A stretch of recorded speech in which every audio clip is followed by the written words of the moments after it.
Good evening, good afternoon, good morning, wherever you are. I just have a quick word of encouragement for those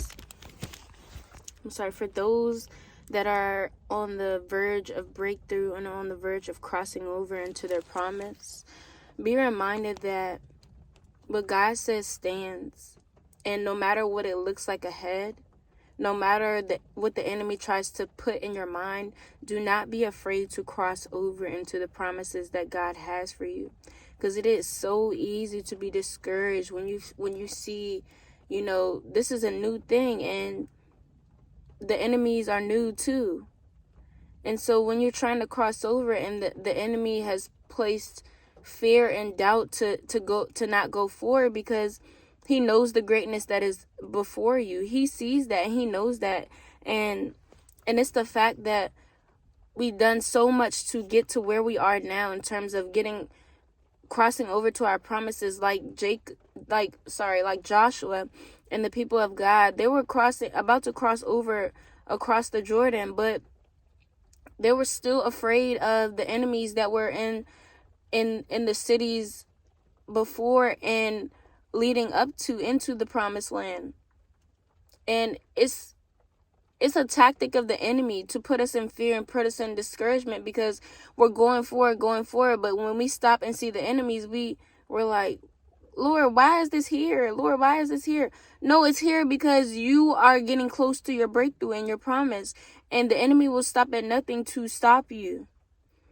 And also in Matthew chapter 2, when King Herod was trying to figure out, where Jesus was, because he planned on killing baby Jesus.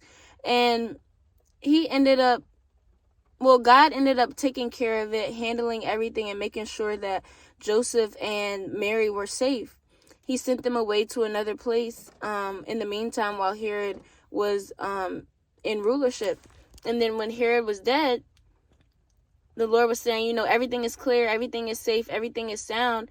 And when God was telling him to move, Joseph was afraid still. He was afraid to cross over because Herod's son was now in reign.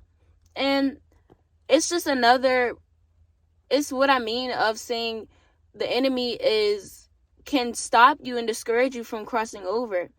And although you've done everything in obedience with God, you hearken to the voice of the Lord, you've done everything that you can. And when you're supposed to cross over, when God is telling you to go, you're afraid to go forward. I'm going to read this really quick in Matthew chapter 2, verse 20. It says, verse 19, I'm going to start at, But when Herod was dead, behold, an angel of the Lord appeareth in a dream to Joseph in Egypt, saying, Arise, and take the young child and his mother, and go into the land of Israel. For they are dead which sought the young child's life. And he arose and took the young child and his mother, came into the land of Israel. But when he heard that Archelaus did reign in Judea in the room of his father Herod, he was afraid to go there. Notwithstanding being warned of God in a dream. He turned aside into the parts of Galilee.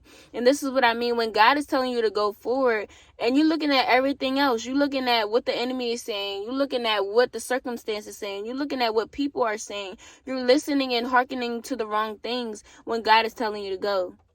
God told Joseph to go, and he was still afraid to go forward. God made a way. God made a way through all of that.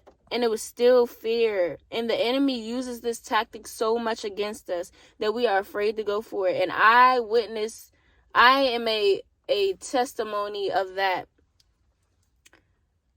God is still good. I was doing all I can, and I was putting myself in this isolation, in this box, because I did not want to sin. I was listening to the enemy. I was listening to other people's voices, and the promise was right in front of me, yet I was still holding off. I was still afraid to go forward.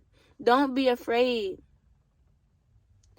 Be not afraid, nor be dismayed, for the Lord thy God is with thee always. Always. He's with us always, wherever we go. And then in verse chapter 1, verse 23, it says, "And they shall call his name Emmanuel," which being interpreted is God with us. God is with us. Don't stop right there. Keep going.